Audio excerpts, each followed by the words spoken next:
Edinburgh Castle we're coming to then, not only Edinburgh's foremost tourist attraction, it is Scotland's foremost tourist attraction.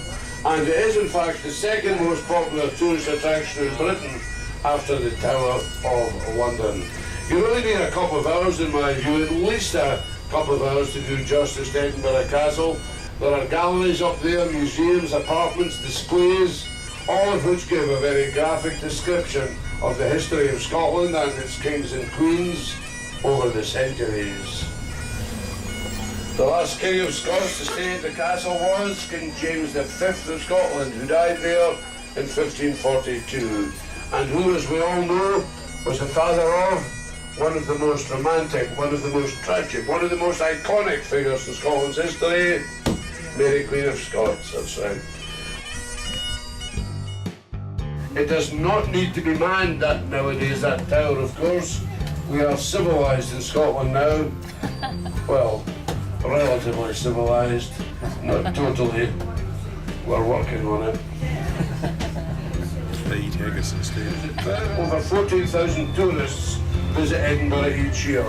And for some reason, they don't all come in an open-top Edinburgh bus tour. Don't know what they're missing.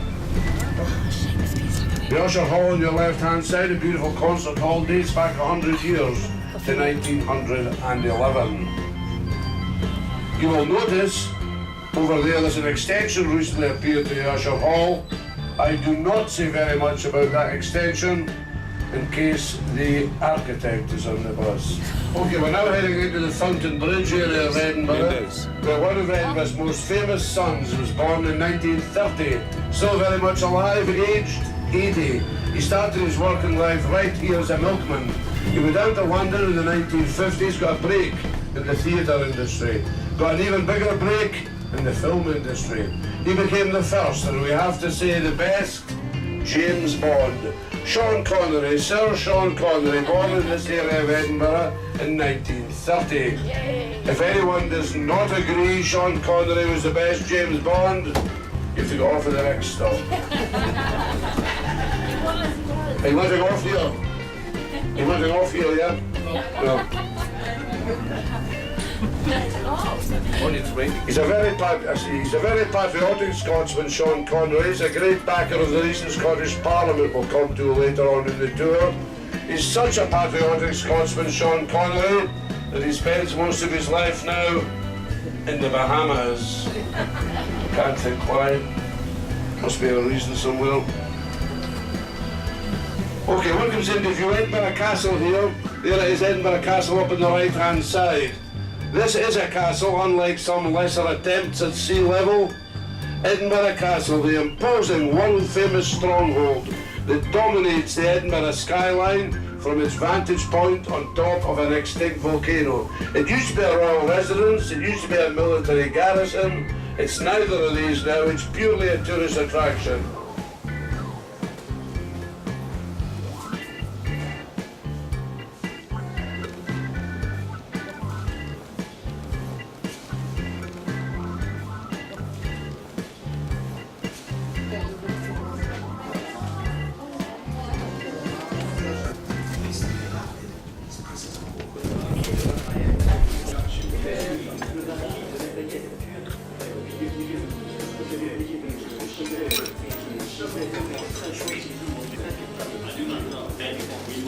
Their inhumane treatment is almost secured the Atlantic border, and I think then we will have the last outbreak. The Frenchies next door are dying from their inhumane treatment by those swine. 14 weeks they were kept in the hole. I prayed that John Paul Jones would soon be at sea again. That would be good news. He could soon bring those arrogant British admirals to their knees. What commander? He hopes the command of the Americans. But it would be a good thing.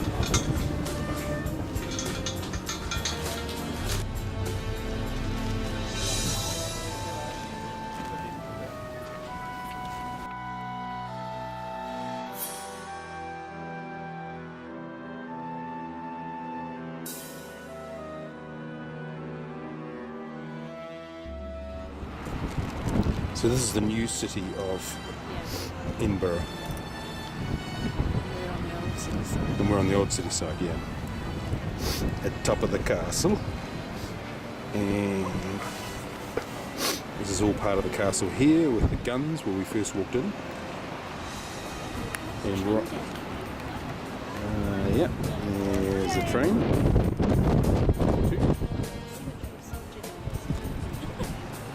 And this is the big gun.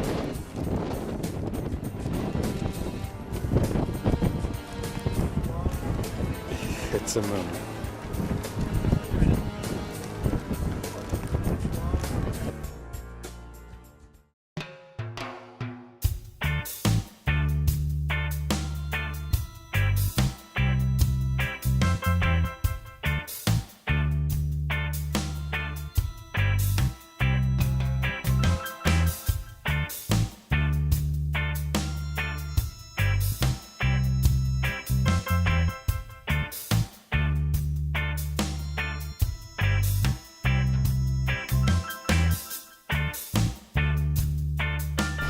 Ahead of us is a church. On the left, the Troy Church, now disused for many years. Used to be a place centuries ago for minor punishments. Are you ready for this, ladies?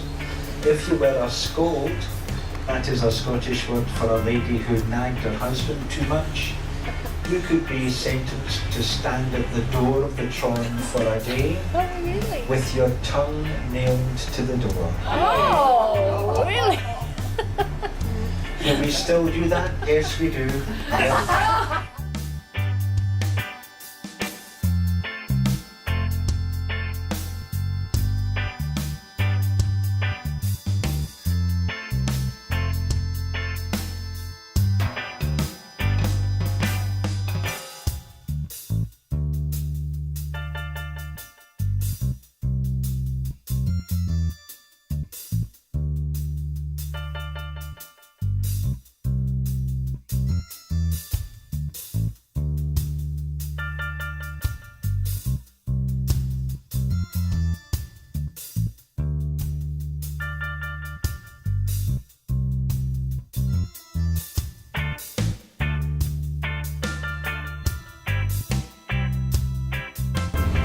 On behalf of Edinburgh Bus Tours, our excellent driver Patrick and myself, thank you very much for travelling with us today. Hope you have an absolutely super time in Edinburgh.